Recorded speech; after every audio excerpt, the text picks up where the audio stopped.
Buenas tardes, vamos a seguir con el pensamiento de Sigmund Freud y esta teoría tan interesante que es el psicoanálisis. Aquí encontráis una tabla, si no la veis bien no os preocupéis porque tenéis los apuntes en el Classroom y veis que hay dos estructuras de la personalidad, la primera que desarrolló Sigmund Freud y la segunda que va a desarrollar a partir de 1920.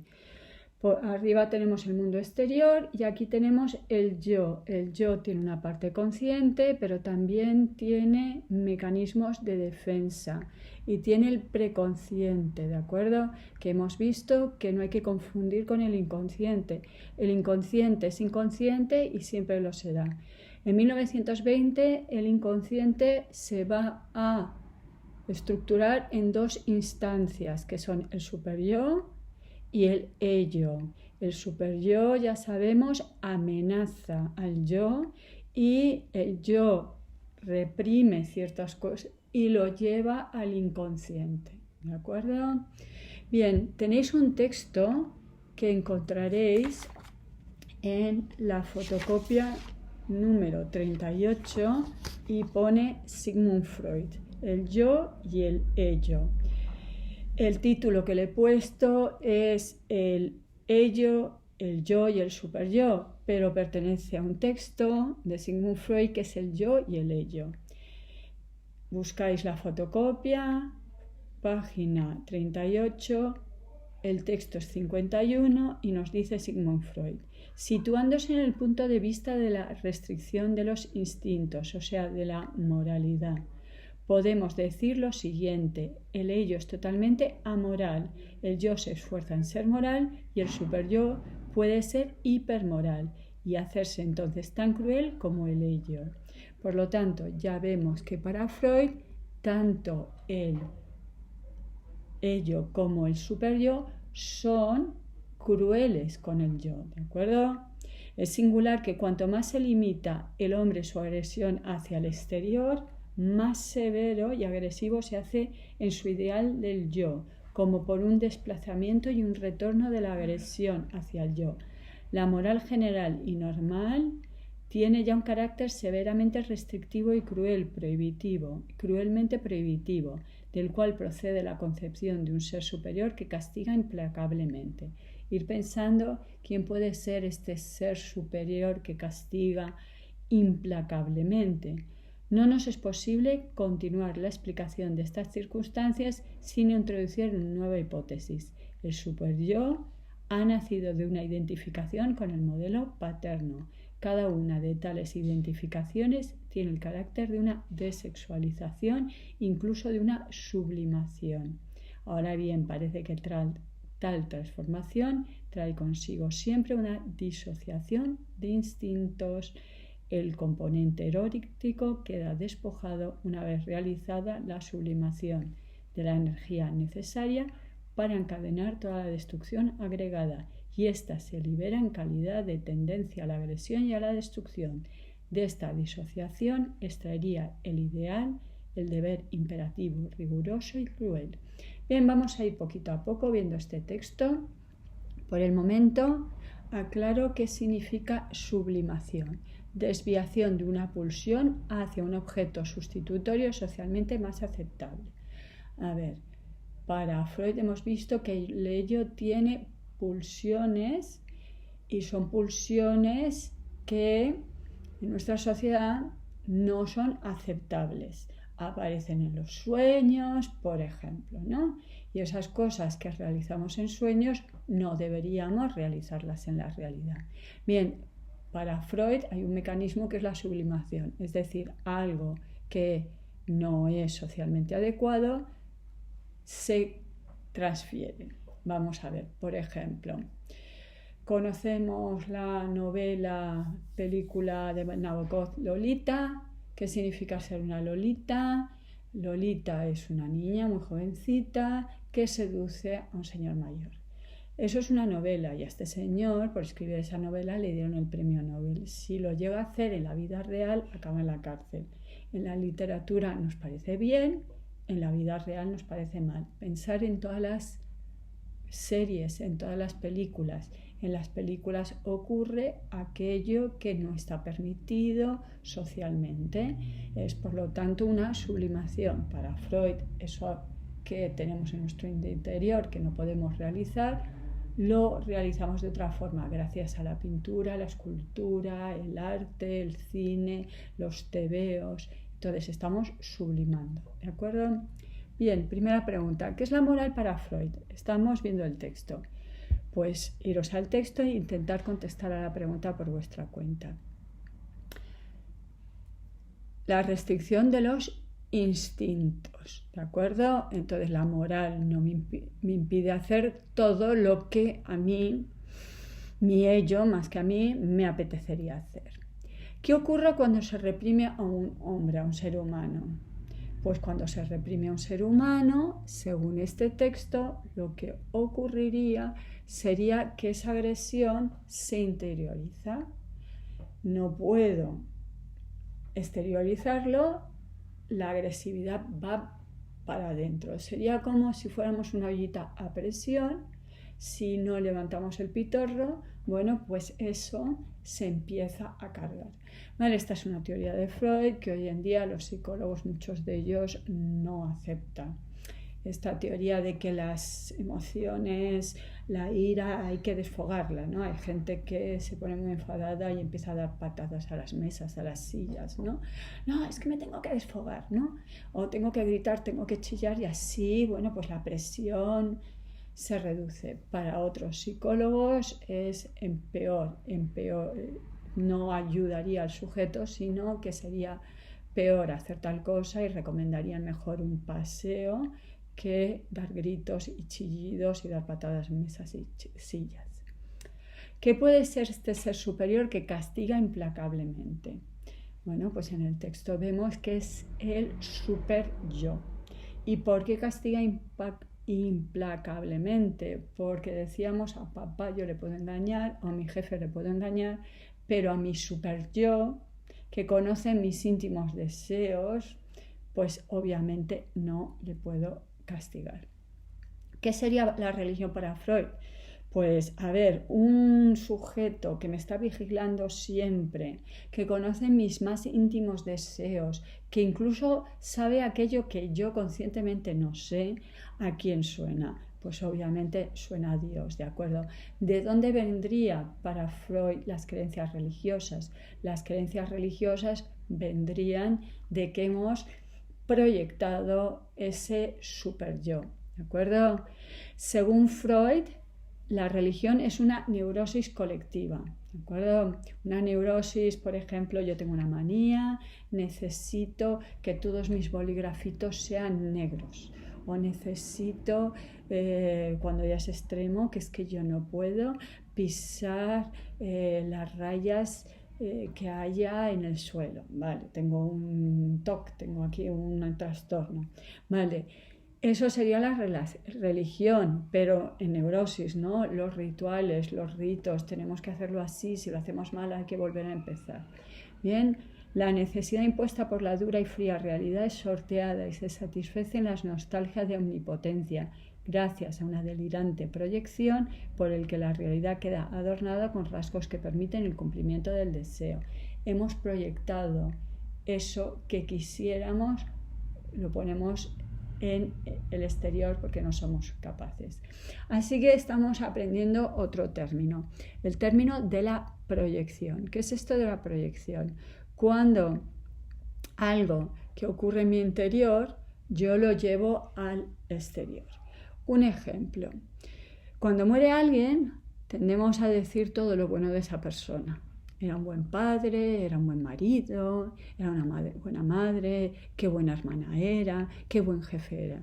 Obviamente todos esos sentimientos negativos que tenemos con la persona no los explicitamos. Incluso hemos hablado que ni siquiera a lo mejor conscientemente, quizá ni siquiera somos conscientes de ellos. Bien, hay ciertas culturas que piensan que los muertos vuelven a perseguirte. Según Freud, ¿de dónde viene esa creencia? Esa creencia viene de que yo proyecto mis sentimientos negativos pensando que son los muertos los que me van a perseguir a mí. en la vida cotidiana vemos muchas veces que hay gente que te lanza lo que ellos. Ya no es el muerto. Yo odio al muerto, no me atrevo conscientemente a pensar que es que odio a mi madre o la odiaba a mi madre cuando estaba viva y ahora me creo que mi madre me persigue. Bueno, pues eso en la vida cotidiana nos puede pasar. Lo que yo tengo en mi interior creo que viene de fuera, cuando es algo que me pertenece a mí. Bien, os voy a contar un caso. Aparecen observaciones psicoanalíticas sobre un caso de paranoia autobiográficamente descrito. Es este señor de apellido un poquito difícil, Scheffer, ¿vale? Que este señor que describía su paranoia, sabemos lo que es una paranoia, ¿no? Cuando yo me creo que el resto me persigue. Bueno, pues este señor, según Freud, el problema que tenía era que era homosexual.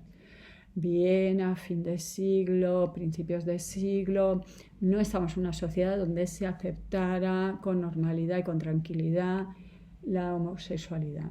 Es más, él ni siquiera lo acepta él mismo. No es que la sociedad no lo acepte, sino que este paciente sería incapaz de decirse a sí mismo: yo, un hombre, le amo a él, un hombre. Bien, entonces, según Freud, como se niega a este paciente a aceptarlo, empieza a negar. Bien, puede, por ejemplo, negar el verbo. En vez de decir yo le amo a él, decir él, negación, me odia, ¿de acuerdo? Entonces, por eso me persigue. No es que yo le persiga a él, es que él es el que me persigue y yo le odio. Yo intento evitarle, pero él me persigue. Puede ser también una proyección distinta y es, por ejemplo, los celos delirantes. No es que yo le ame, sino mi mujer, mi pareja, le ama. Y por eso proyecto en mi mujer lo que realmente. Y entonces me enfado muchísimo con mi mujer o con mi novia o mi pareja porque me creo que está persiguiendo a ese hombre. Pero también puede haber otra modalidad de yo no amo a nadie, ¿de acuerdo? Y esos son justamente pensar, como este paciente que tenía Freud, que él era Dios y no amaba absolutamente a nadie. Vemos entonces ejemplos de proyección.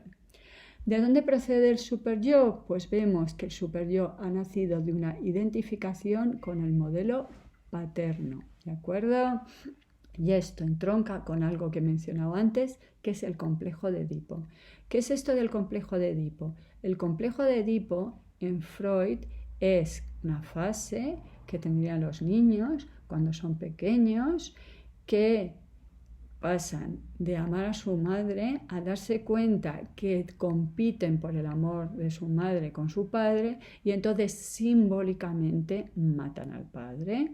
Al matar al padre incorporan todas las normas del padre, se convierten por lo tanto en el padre, interiorizan todas esas normas que hemos dicho que es el superyo que a lo largo de la vida te va a castigar. Ya no hace falta que papá te castigue, te castigas tú solo. No sé si os suena Kafka, el escritor, tuvo una vida muy desgraciada, sufrió mucho y hay una carta que se llama Carta al Padre. Ahí lo explica muy bien cómo realmente daba igual lo que hiciera el padre, porque para Kafka el peso de su padre era tan atroz que le llevaba a hacer tamañas cosas como por ejemplo incapaz de casarse, le costaba muchísimo escribir, quería quemar todos sus escritos. Es más, si no hubiera sido porque sus amigos no le hicieron ni caso, hubieran quemado todo. Toda esa vida tortuosa se debe a la figura del padre, no al padre real, sino al padre que él había proyectado. ¿De acuerdo? Introyección, cuando interiorizo, meto dentro de mí, incorporo ideas, creencias, actitudes, ¿no?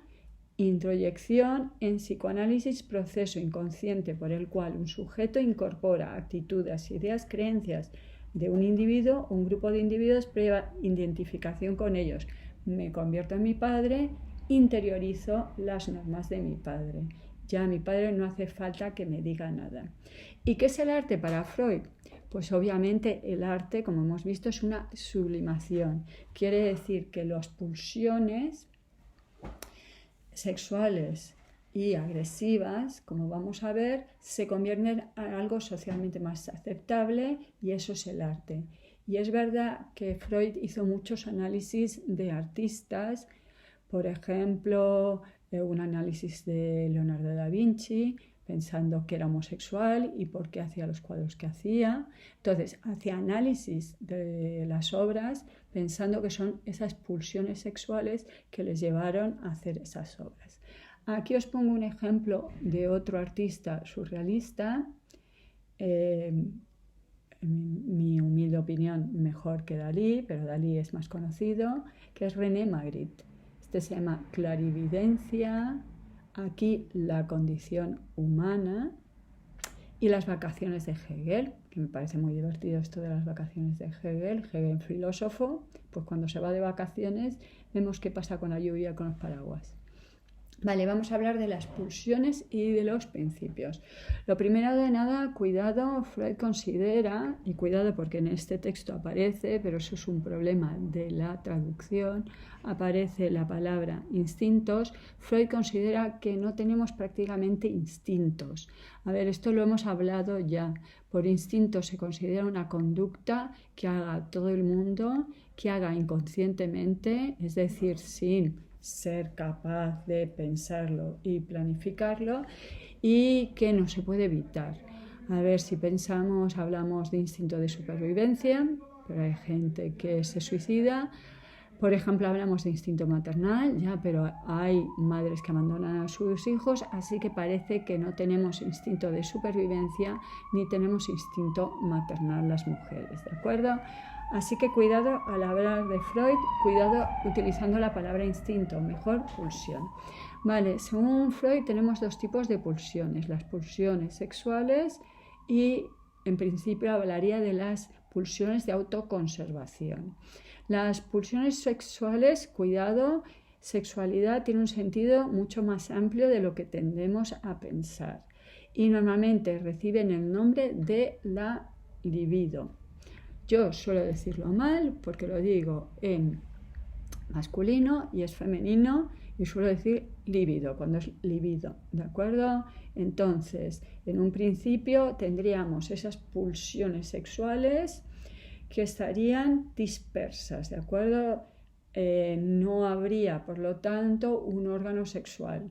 Son distintas etapas según Freud y poco a poco hasta que ganaría la primacía la genitalidad. Pero, por ejemplo, para Freud, un gran escándalo de la época, los bebés tendrían, por lo tanto, una sexualidad, ¿de acuerdo? Las pulsiones de autoconservación se rigen por el principio de realidad. A ver, el prototipo sería el hambre, pero normalmente van acompañadas. Por ejemplo, los bebés necesitan comer. Entonces, para ellos, buscar el pecho de la madre es fruto de placer. Como vemos, por lo tanto, sexualidad para Freud no es lo que se suele entender. Líbido, deseo sexual considerado por algunos autores como impulso raíz de las más variadas manifestaciones de la actividad psíquica, porque para Freud es muy importante la psiquis, porque sería lo básico, la pulsión sexual, toda sensación agradable localizada en un órgano. Entonces, para los bebés que lo chupan todo, sería la boca, ¿de acuerdo? Así que cuidado. Bien, estas pulsiones tienen principios, ¿de acuerdo? Vienen a ser las leyes del desarrollo de esas pulsiones. Tenemos el principio de placer y el principio de realidad. Pero luego vamos a ver que a partir de 1920 va a introducir la compulsión de repetición. Vale. Principio de placer. Toda actividad psíquica tiene como finalidad evitar el displacer y buscar el placer. Ya, pero ¿qué entiende por placer? La disminución de la excitación. Cuidado, normalmente entendemos al contrario, buscamos la excitación, también en nuestra época, no en otras, pero en nuestra época sí. Y entonces es una descarga de las pulsiones. A ver, no me lo pongáis en el examen, pero sería como la ollita que está a punto de reventar, pues quito el pitorrito y se libera y se tranquiliza, ¿vale? Luego está el principio de realidad. Los adultos nos vamos adecuando y nos damos cuenta que no podemos cumplir todos nuestros placeres, ¿de acuerdo? Entonces, por ejemplo, tengo hambre, sí, pero decido no comer ahora, sino comer más tarde. No voy a entrar en esta tienda y comprarme la primera guarrería porque es malo para la salud. Ya comeré cuando llegue a casa, ¿de acuerdo? Vamos difiriendo. Los adultos se diferencian de los niños en que son capaces de posponer. Voy a aguantar un poco, posteriormente, y además no tiene por qué ser todo ahora y siempre puede ser más tarde y a lo mejor sustituye esto por otra cosa. Antes hemos hablado de la sublimación. Vale, puedo desear algo, pero eso socialmente no está bien aceptado. Bien, pues a lo mejor leyendo un libro, viendo una película, escuchando una música, es una forma de cambiar de lo no aceptable a lo aceptable, ¿de acuerdo?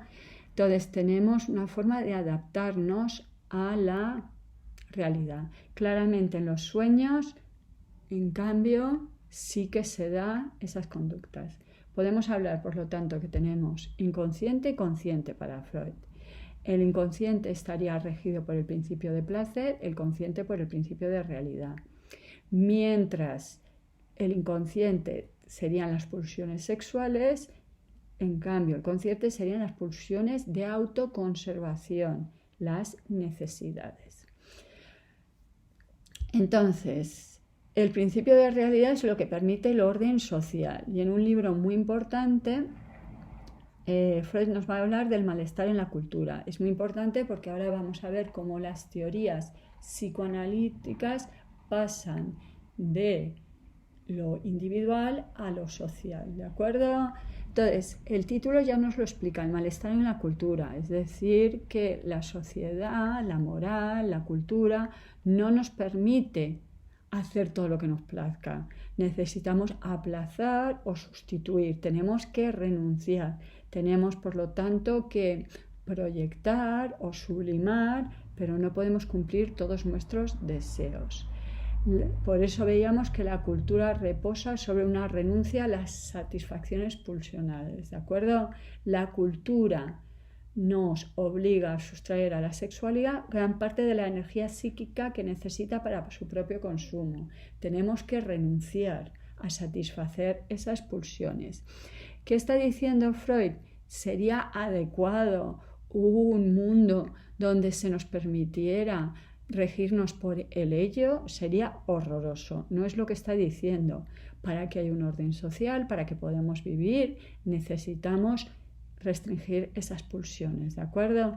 Sí que es verdad que Freud vivía en un siglo que era muy estricto, entonces sí que le parece que se podría relajar, que se podría hacer un mundo más feliz, dar la posibilidad que el ser humano no esté tan restringido, ¿de acuerdo? Pero no está considerando que hay que permitir todas las pulsiones. Vamos a hablar de la compulsión de repetición. En un libro en 1920 que se llama Más allá del principio del placer, Freud se da cuenta que no solo buscamos el placer. Pensar que hay gente que tiene conductas verdaderamente peligrosas, ¿no? Cojo un coche y voy a 200 por hora. Y además tengo un accidente y sigo haciéndolo. O sea, no es, ay, es que yo no sabía, ay, qué susto, ya nunca más, ¿no? O, por ejemplo, una mujer que tiene una pareja muy agresiva, rompe con ella y su siguiente novio vuelve a ser muy agresivo. Porque insistimos en repetir ese tipo de conductas. Y en eso es lo que llama Freud la compulsión de repetición. No solo buscamos el placer, sino tenemos una pulsión de muerte, ¿de acuerdo? Serían dos pulsiones, eros y tánatos. Vuelve Freud a utilizar unos términos griegos. Hemos hablado del mito de Edipo, que obviamente está basado en la tragedia de Sófocles, y ahora estamos hablando de Eros y Tánatos, que son dos dioses de la antigüedad. Eros, ya lo conocemos por el banquete de Platón, era el amor, pero también el deseo, y Tánatos es la muerte, pero también el homicidio. ¿Cuál es la concepción del ser humano? Porque eso era lo interesante a dónde íbamos. Bueno, pues ya vemos que el pobre ser humano para Freud es un ser que está en perpetua agonía, está totalmente con tres instancias distintas en lucha constante, ¿de acuerdo? Es normal que seamos una panda de neuróticos. El inconsciente es mucho más amplio que el consciente, ¿de acuerdo? Se suele poner lo de el iceberg. Vemos un poquito y debajo hay un mogollón que no conocemos, ¿de acuerdo? Y además constantemente nos está obligando a hacer cosas que no queremos, que no nos apetece, que socialmente no son aceptables, ¿de acuerdo? Entonces, por un lado tenemos el super yo, el yo, pero por el otro lado también tenemos la cultura. Por eso hemos visto que el ser humano se encuentra en una situación de malestar, ¿de acuerdo? Entonces, para acabar, vamos a leer este pequeño texto de Freud. Un proverbio advierte la imposibilidad de servir a la vez a dos señores. El pobre yo se ve aún más apurado, sirve a tres severos amos, cuyas exigencias difieren siempre. Nada, pues, tiene de extraño que el yo fracase tan frecuentemente en su tarea. Sus tres amos son el mundo exterior, el superyo y el ello, y no son aceptables, o sea, lo que pretende el superyo no se parece en nada a lo que pretende el ello, y lo que me impone la cultura no es lo mismo que el ello y el superyo. Entonces ahí es normal que el pobre yo se encuentre en agonía, en lucha. Lo dejamos por hoy y el próximo día seguimos con el ser humano. Hasta luego.